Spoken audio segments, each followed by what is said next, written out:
Salut tout le monde. Donc voilà, aujourd'hui je vais vous faire une petite démonstration sur une méthode de tirage qui permet en fait, grâce au prénom d'une personne, de connaître un petit peu son comportement, son caractère, peut-être les choses qu'il doit travailler chez lui, peut-être les choses qu'il doit comprendre dans son chemin, peut-être les choses qu'il doit accepter dans ses comportements là encore.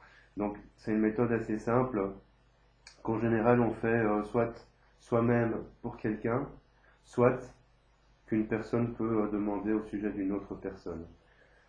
Moi je pars toujours du principe qu'on ne fait pas un tirage sans le consentement d'une tierce personne, mais bon après chacun voit les choses telles qu'il le veut. Et donc voilà, le principe c'est toujours le même, on mélange les cartes. On peut les mélanger comme ça, il y a des gens qui aiment bien les mélanger sur la table. On coupe toujours de la main gauche en pensant au prénom de la personne. Alors, je vais prendre mon prénom qui est David, en espérant que ça ne va pas me sortir des trucs catastrophiques. Je coupe le jeu en pensant à David. La lumière, c'est déjà pas mal. C'est tout moi, ça, c'est la lumière. Je remets l'autre partie en dessus et j'étale le jeu. Et ce que je fais tout simplement, c'est que je prends une carte par lettre du prénom. Le D, le A, le V,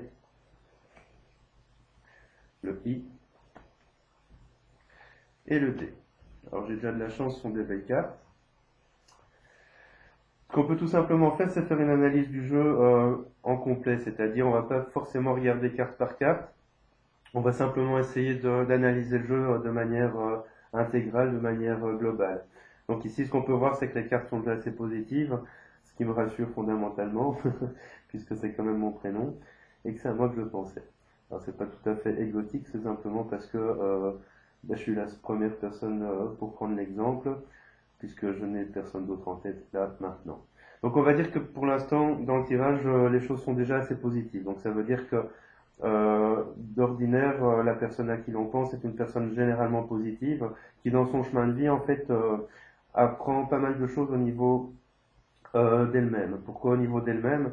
Parce qu'on a déjà la clé et le delta. La clé et le delta vont nous dire que c'est une personne assez intérieure, assez spirituelle, une personne qui aura peut-être tendance à trop se remettre en question, mais qui de temps à autre va réussir quand même, grâce à la carte du pardon qui est ici, à utiliser ces remises en question pour pouvoir avancer et acquérir, on va dire, une sorte de richesse intérieure qui va permettre l'évolution de son âme.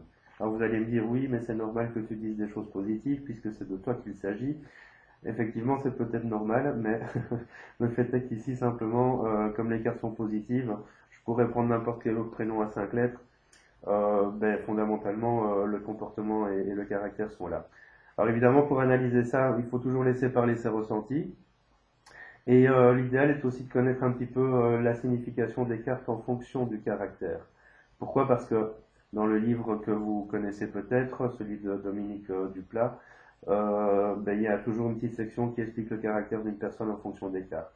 Alors peut-être que David est une personne qui va toujours essayer d'accomplir sa destinée, aller au bout des choses. Peut-être quelqu'un qui a peut-être trop de croyances, des croyances qui sont peut-être pas toujours forcément justifiées, j'ai envie de dire.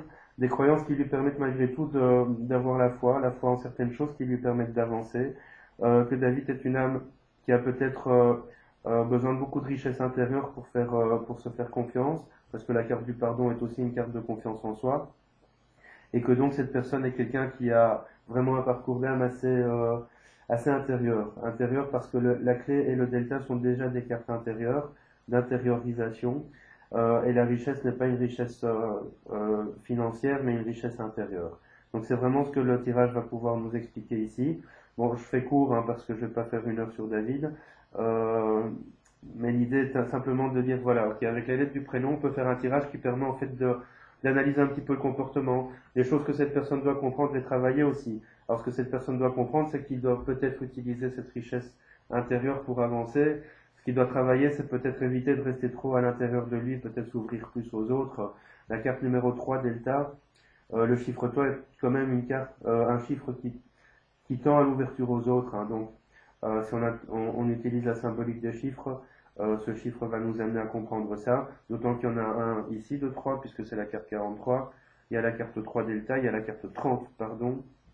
Il y a la carte 24, ça fait 2 plus 4, ça fait 6. 6, c'est 2 fois 3. Donc on revient beaucoup sur l'idée d'ouverture aux autres, d'ouverture à soi-même aussi, j'ai envie de dire.